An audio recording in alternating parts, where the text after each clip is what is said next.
Hello, my name is Mrs. Cecile. I teach 7th grade English at Park Forest. You may see me in future English lessons as we 7th grade English teachers work together to try and bring you great learning opportunities. I'm very excited to get to share with you a fabulous dish to try, fiction short stories. We already did that, Mrs. Cecile, you may be saying. And yes, at the beginning of the year, we did study fictional short stories, but we only scratched the surface. There's so much more to fiction to try and discover. In this tasting, we'll specifically try fiction short stories that are in the genres of science fiction, fantasy, and historical fiction. Perhaps one of the most underappreciated things about human beings is our imagination, our ability to see things differently than how they currently are. It's truly a gift.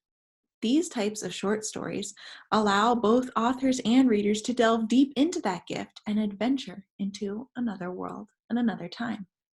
Fiction can take you many places. Let's catch a glimpse of a couple of the places it could take you. Listen to this description of the world in Ray Bradbury's science fiction short story, All Summer in a Day. Think about what the setting might be like in this story as you listen to the excerpt. Try and imagine who these characters are and what their life is like. And then, of course, the biggest crime of all was that she had come here only 5 years ago from Earth. And she remembered the sun and the way the sun was and the way the sky was when she was 4 in Ohio. And they had been only on Venus all their lives. And they had been only 2 years old when last the sun came out and had long since forgotten the color and the heat of it and the way it really was. But Margot remembered.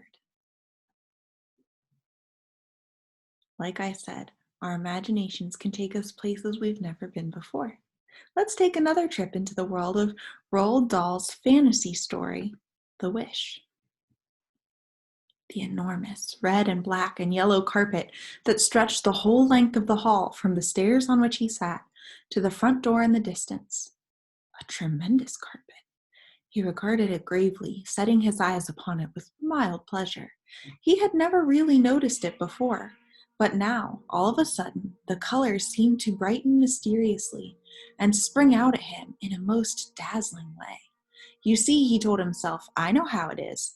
The red parts of the carpet are red-hot lumps of coal. What I must do is this.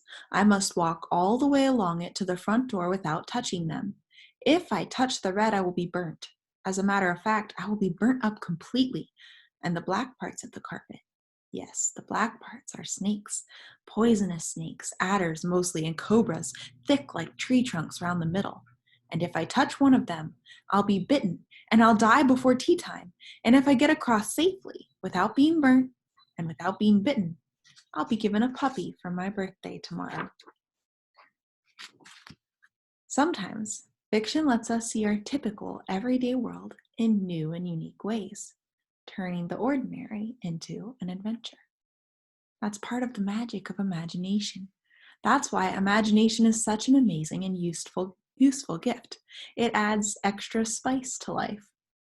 Have you ever had trouble staying engaged and focused during a social studies lesson because the things you were learning about just seemed so long ago and far away?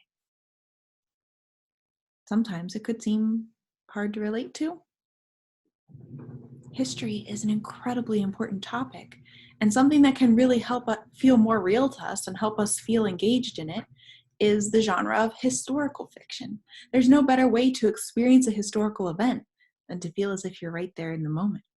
Listen to this excerpt from Ambrose Bierce's A Horseman in the Sky.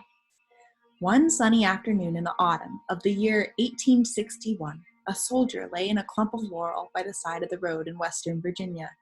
He lay at full length upon his stomach, his feet resting upon his toes, his head upon his left forearm. His extended right hand loosely grasped his rifle.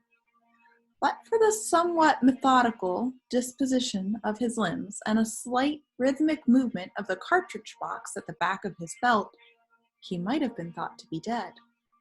He was asleep at his post of duty. If detected, he would be dead shortly afterward, death being the just and legal penalty of his crime. Learning history is crucial to the future because, as a wise person once said, those who don't know their history are doomed to repeat it. It's hard to find a better way to learn history, an incredibly important topic, than to feel like you're really there experiencing it. So, would you like to join me and take an adventure deeper into the world of fictional short stories? Who knows what you might discover and where it might take you if you choose to order fiction for this unit.